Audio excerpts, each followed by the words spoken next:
Hey, so yes, 2 posts in one day. I'm very excited though. So if you watched my previous post, now after playing through making neutron cosmology and what seemed to be necessary for it all to make sense, I had this shape that I said, I guess this is the shape that has to be the universe. Like the universe needs to be the shape to do the things that it seems to do.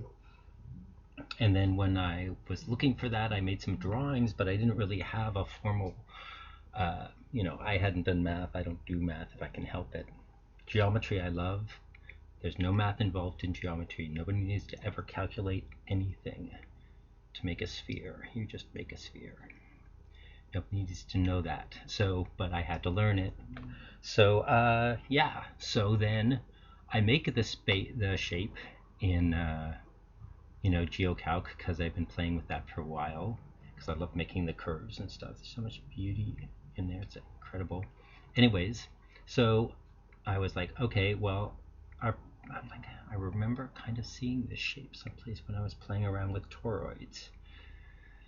And yeah, so I evolve it out, and I get this, the shape that I'm calling Shirley's surface from now on, and I don't care, but that's not official. Right? And it's such that this is the top, this is a space, you follow gravity. At this point, this is the event horizon. When you cross, when you are traveling 90 degrees, both to yourself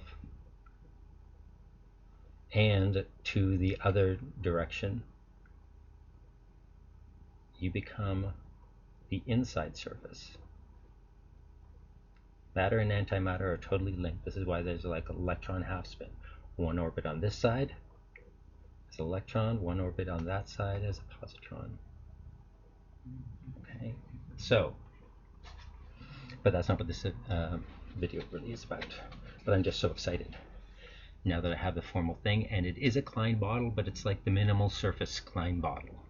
That's why it doesn't look like your typical Klein bottle. So what this video is about, is really as quickly as I can, because I have to go to work, is just how, I'm just going to reiterate, nothing about neutron decay cosmology runs counter to any observed facts, nor models, really. It doesn't run contrary to anything. All I did was take a bunch of pieces and put them together and try and make it make sense. Like, how is it that all these things are true if this is the fact? And what's the conclusion? So, general relativity.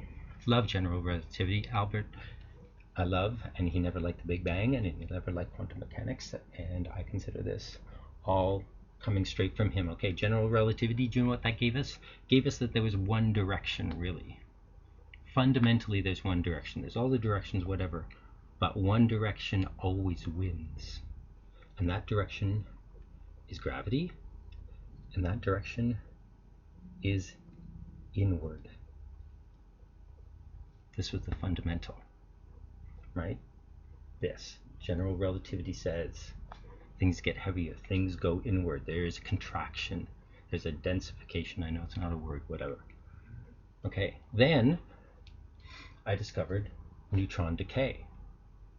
And it's like, okay, so you're thinking, okay, so we're at a black hole. Well, we kind of lose track of things at a black hole stage. So what's just before there is neutrons. Okay, so we have neutrons, right? A ton of neutrons. Neutrons so crammed together that, like, it's hard to even tell that they're neutrons anymore. It's like they're about to become one big neutron.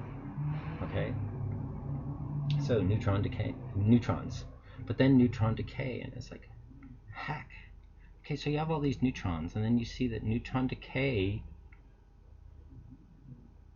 is like the reverse, right? That's what happens. You make a bunch of neutrons, so there's neutron decay. And that decay has this insane volume change, right? Because you have a neutron which is tiny, a Planckish, whatever, something small. As I said, math is not that relevant because we're dealing with first principles. Tiny. Decays. Suddenly you have this electron field, the electron field which goes to infinity,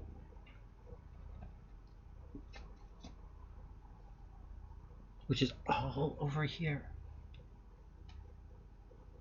that volume increase is enormous, 10 to the 30, 10 to the 43rd ish.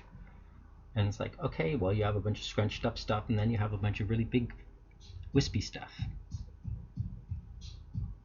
And I had already, you know, studied catastrophe theory since it came out, basically back in the day, in the 70s, whatever. Me and my friends were all fascinated by catastrophe theory and what that sort of meant in terms of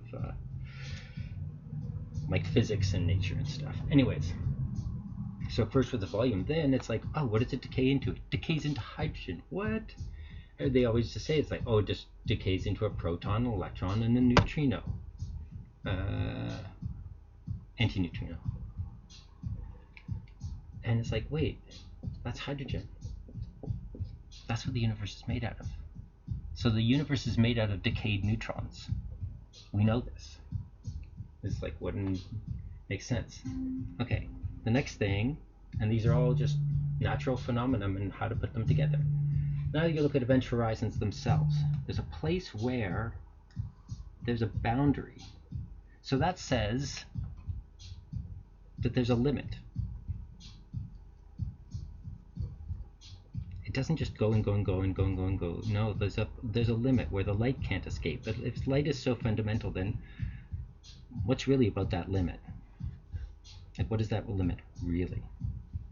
It's definitely a limit, right? And then you look at the Schwarzschild radius of the universe. You know, and I never really loved the Big Bang, so in looking around, you go, well, Schwarzschild radius. So what's the Schwarzschild radius? Like, if we were inside of a black hole, how could you prove that or make evidence of that? And all you do is plug in the mass of the universe, which you can look up on Wikipedia, and you shove that into a little Schwarzschild radius calculator for you, and what do you get? 13.8 billion light years. And it's like, whoa, okay, so we live inside of a black hole. And it's like, okay, well, maybe, but not necessarily. Because even if the universe was completely infinite, that curve of space away from you limits where you can see. But the truth of the universe can go on forever. You just really can't know, which is a nifty little trick that the universe pulls so that to keep its mystery about itself, it's like, you know, sorry, you can't see that far. Just like when you're standing on Earth. No matter where you stand on the Earth, no matter how high, no matter how far away you're looking out from the Earth, you can only see half of it at a single moment. So, you know, this is the way of things. Geometries. So yeah. So event horizon, limit. Schwarzschild radius, limit. It's like, what the hell? And then, so the only really other thing is that if energy impacts on space, because mass is made out of energy, and mass impacts on space, therefore somehow energy impacts on space, right? It does. It's just that any of the densities we usually deal with, it really hardly impacts on space at all. But if okay, so this direction is going to be refractive index. The refraction will go up, and this will be energy density, right? So basically, most of the time, things just travel through space, and they don't affect space, so they don't get curved. But the same way that gravitational field of density, it's going to be a cubic, even more. But eventually, you get up to gamma rays and stuff, and they are so energy dense that they themselves modify the metric. And at some point, there's an energy density, 2 pi Planck, I believe, like if you got a 2 pi Planck wave photon, the energy density of that photon would cause a 90-degree refraction of the flow itself, which means it would suddenly go in orbit around itself, because it would always have a 90-degree refractive index because of the nature of the density of the material. boom, these things fall together, and suddenly you have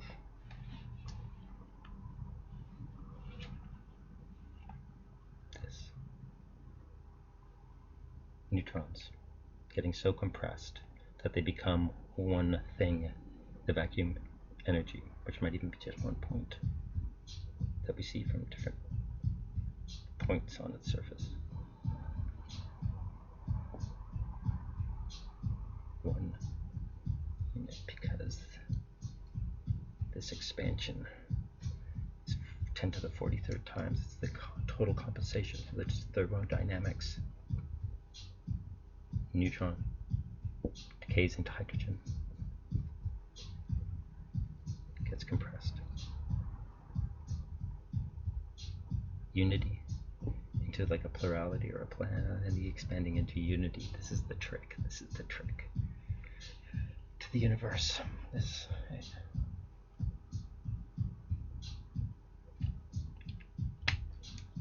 Very excited.